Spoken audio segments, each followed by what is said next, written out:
Hello and welcome to game 2 of Beaujolais tournament that was happening in France. The second round for the tournament will be highly classified.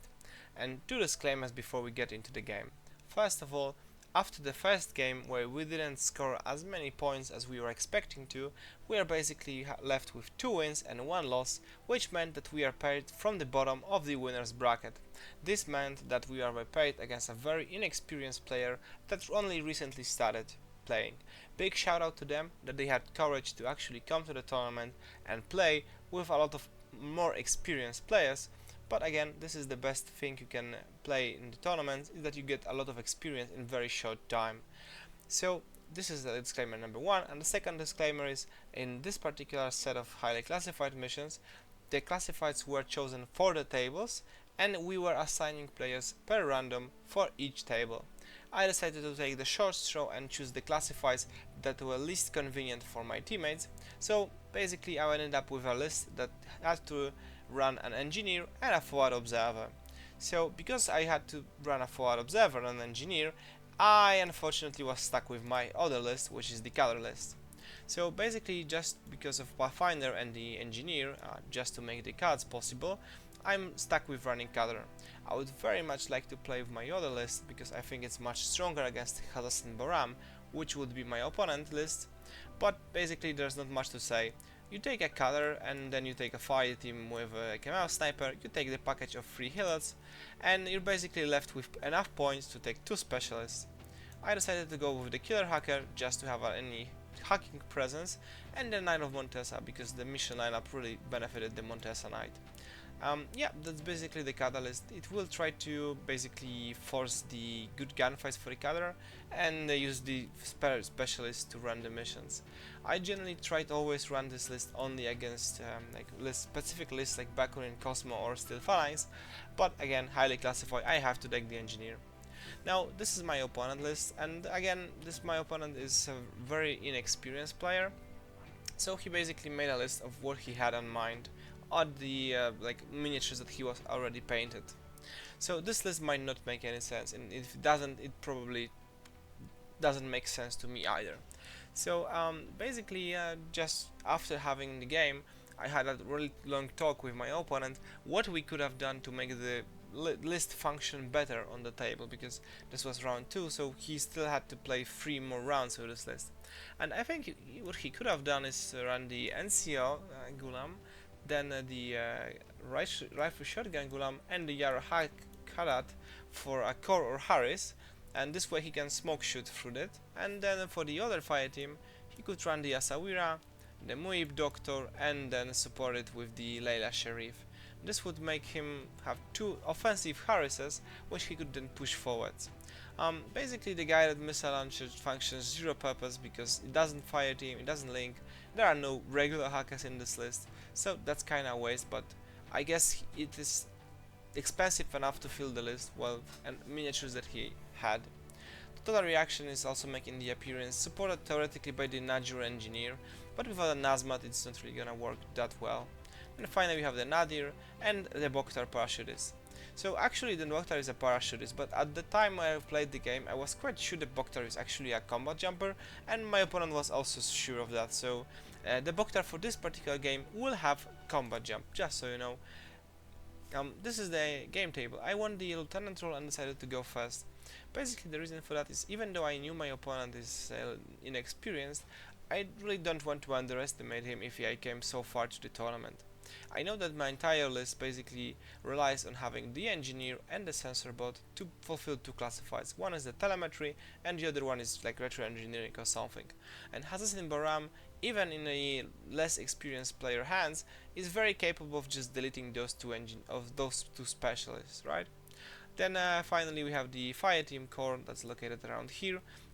This is not exactly ideal position for the Kamau, but as you can see, there is not a lot of spots here, all in all. So I had to make do.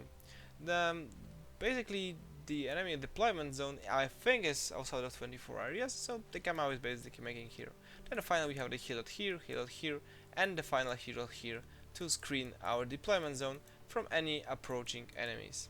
Then finally we have the Montesa Knight located here, and the Tech B just so she can kinda cover this approach from any possible fidates.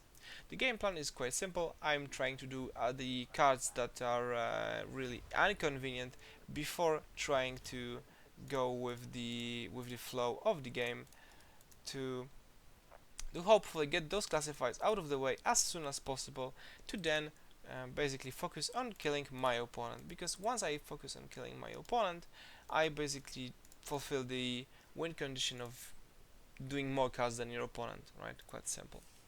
So basically, really quickly, this is my reserve miniature, which is the gather, and I didn't really do a lot of pictures because this game was really quick and I knew that it wouldn't really last long, so I didn't really take a lot of pictures, so I apologize for that. But in short, the guided missile bot is located here, total reaction bot is located here, and then the fire team of some sorts is located here basically, with some other models here and here.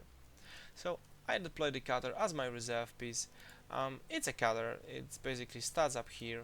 First order it deletes the total reaction bot, second order deletes the guided missile bot.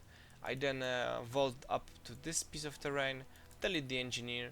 At this point the Dailami reveals from this point, and because one of the cards is test run or like the combat support, I decide to take the free shot from the Dailami into my face. I pull back, Dailami puts a wound under me, and then the cutter obliges to reply and deletes the Dailami and leaves the turn around here. Then the Kamau retreats here just because I now know that there is no models on this rooftop, so I can leave this piece of terrain and grab some more range just to make sure that I'm outside of 24 and I can take as good gunfight as I possibly can. With the remaining orders, the sensor bot moves up here and does telemetry on this total reaction bot, making the first out of the 4 cards out of the way really quickly. Then my opponent turn is I go, and this is an extremely quick round basically. So my opponent first tries to take the fight against the Kamau with his Yara Haddad. Yara Haddad moves out here, tries to take the gunfight against the Kamau. 24 is like somewhere there, is the 24-inch range. The Yara is promptly outside of range. She doesn't crit, I land my shots, Yara is gone. Then the Boktar makes his appearance, and like I said, at that point in time I was quite sure that the Boktar is actually a combat jumper, so my opponent decides to jump here. I notify him that he's in line of fire of this this Hilot, and I can in fact have a best 3 or best 4 weapon that can one-shot him. However, my opponent is quite adamant on landing here because he's quite clueless what to do at this point, and I don't really blame him. The Boktar takes his landing, the Helot reveals and basically one-taps the Boktar. At that point in time, my opponent is quite out of ideas what to do, and he basically concedes at this point in time. And I cannot blame him because the rest of the game would be me doing cards on basically rolling whip checks to fulfill all of my cards. And yeah, this is a very quick game.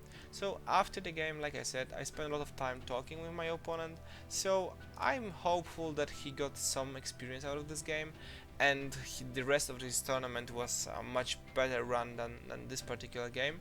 And I hope that's the case, because as it turns out, at the end of the tournament we as a team were rewarded quite heavily with good sportsmanship.